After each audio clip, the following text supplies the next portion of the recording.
Sister, the story of Ruth Wayne and her problems as a woman, as well as a nurse, a wife, and a mother. Today's episode in just a moment after this message from our sponsor.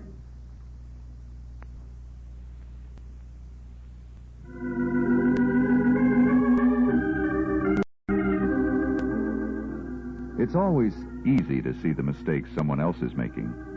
And no one knows this better than Ruth Wayne, Big Sister. That is why she's been exercising such forbearance as she watches Nettie trying to make his marriage to Hope work out. Besides, she knows that Nettie is in love with Hope. And that can be a very complicating factor in any relationship, which is something else that Ruth knows only too well. It's about 9 in the evening now, and Ruth is in the living room, taking books off the shelves and putting them into neat piles on the floor, when there is a knock on the door. Come in. Oh, thanks, Ruth. Did I bust in the middle of house cleaning? All those books? No, Nettie. I'm just getting them ready for packing. We're moving, Richard and I. Moving in with Dr. Carver. What? Well, no kidding. What's the idea? Well, actually, it makes a lot of sense. With John away, Richard and I don't need such a large house. Moving in with Dr. Carver will cut down considerably on our expenses. Oh. And besides, well, the chief reason is that I think it'll be a very good thing for Richard. No matter how much time I spend with him, I can't take a father's place. He needs a man's companionship. Yeah, sure. I feel rotten about that, Ruth. I'm always wanting to come over and be with him. Nonsense. I know how busy you are, particularly now with the new garage. How's that going? Oh, pretty good. I just came back from there. But today was only the second day that I was open for business, and after all, the place has been closed up for some time. Well, that would make a difference. People get out of the habit of going to a place, and it takes them a while to get into it again. That's right. That's what I figured. Still, in some ways, it looks even better than I thought it would. And yet, I don't know, Ruth. I wish I was smarter than I am. What do you mean, Eddie? What's bothering you? Well, the way the whole deal was worked, through Frank, and the financing, with Hope inheriting $5,000, still being able to buy the place when old Brooks wanted $9,000 for it. And she was so vague about the whole thing.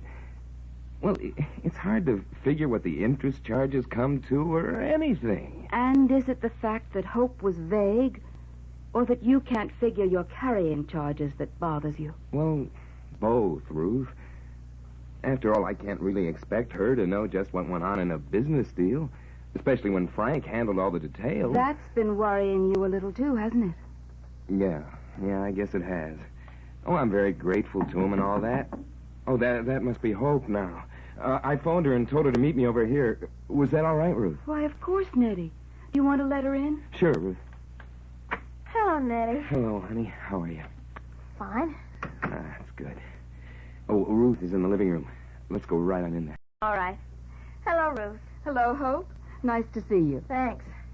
Well, how'd everything go today, Nettie? Swell. Even better than yesterday. But where were you all this time, Hope?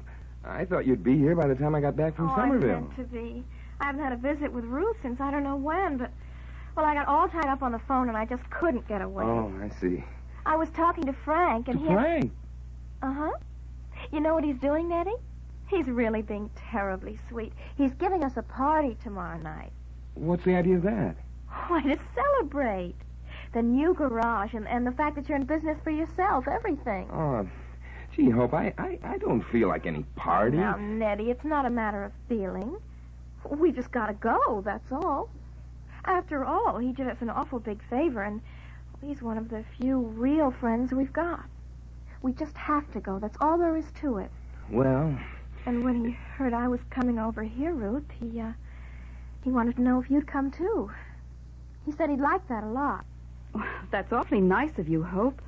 And to Frank, too, but I don't know that I can. It's awfully short notice to get anyone to stay with Richard. Oh, please try, Ruth. It'd make a lot of difference if you were there, too. Well, yes, Nettie, but I still don't... It's all right, Ruth. I understand. About that and, well, about how it would be kind of hard on you. In what way, Hope? Oh, Frank is John's brother, and after the way John treated you going off that way... Well, what's that got to do with it?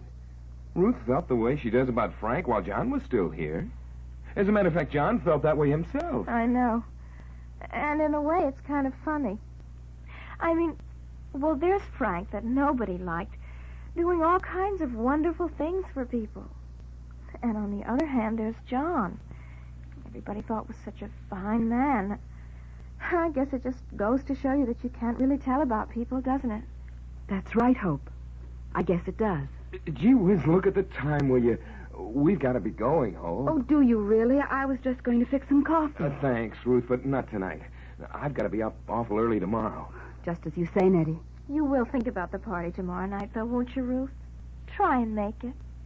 Why, yes, Hope. I'll think about it.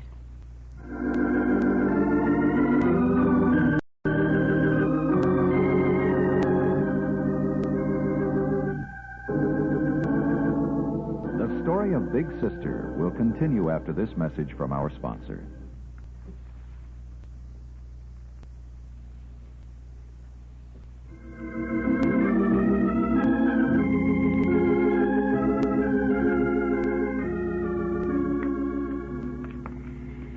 Gee, it's nice out tonight. Look at that moon. Yeah, but what was the idea of that, Hope? Riding Ruth that way? Riding her about what? Well, about John and the way he went off and left her, and about Frank. Daddy, I don't know what you're talking about. Is that why you wanted to leave in such a hurry? Well, of course. Why did you think? Oh, I didn't know. I just thought... Well, you're all wrong, Nettie. I wouldn't hurt Ruth for anything in the world. Especially now after this Diane business. In fact, I feel terribly sorry for her. What Diane business? What are you talking about? You mean you didn't know that Diane Carville left here and went to New York to be with John? What? Well, that's a terrible thing to say, Hope. Well, you ought to be ashamed of yourself. Ashamed of myself? Do you think I'm making it up or something? Well, I certainly do. Ruth never said a word about it, not one word. Okay, come on. Where? Back to Ruth's, so you can ask her yourself if it's true or not. Oh, no, Hope, I couldn't. At least not... Is it really true, honest? Well, of course it is. She went to New York as soon as Ruth got back. Everybody in Glen Falls knows it, except you. And she never said anything to me about it. Not one thing. Now, you sorry you called me a liar? Oh, I never called you a liar, Hope. I just said Well, that... that's what you meant. I'm your wife, and she's only your sister, but everything I do is wrong, and everything she does is right. I'm getting good and sick of it. That's not so, Hope. Well, it certainly looks like it. And that I was right about this? Yes, I guess you were. Well, then I could be right about other things, couldn't I? Like about Frank, and how he's really our friend and really wants to help us. Yes, I suppose so. Well, and see that you remember that and act like you should when we go to his party tomorrow night. Whether Ruth comes or not.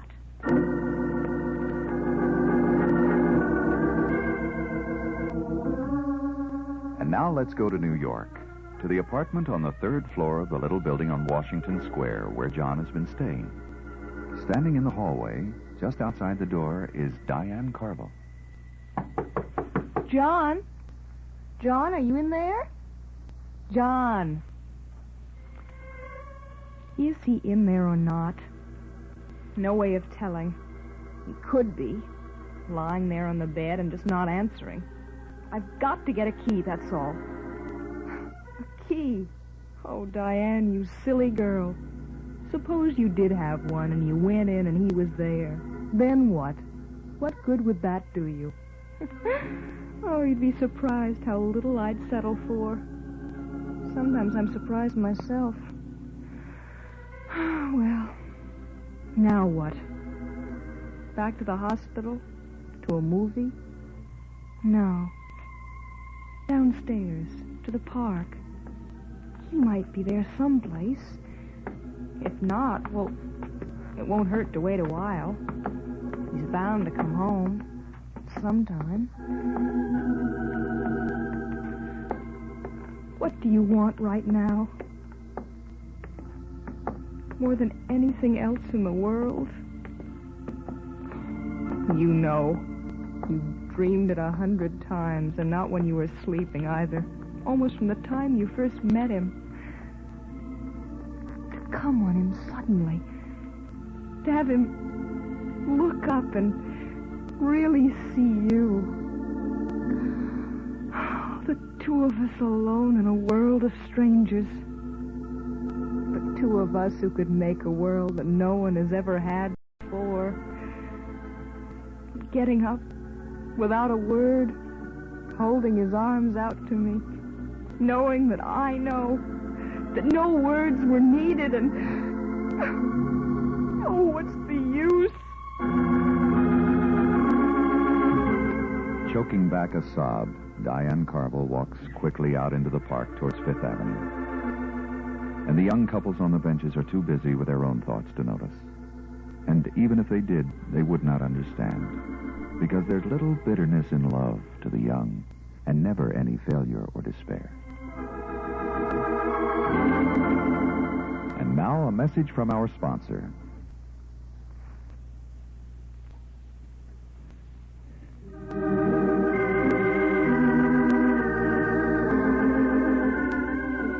Join us tomorrow on Big Sister. Lee Stevens speaking. Big Sister is a production of Nana Radio.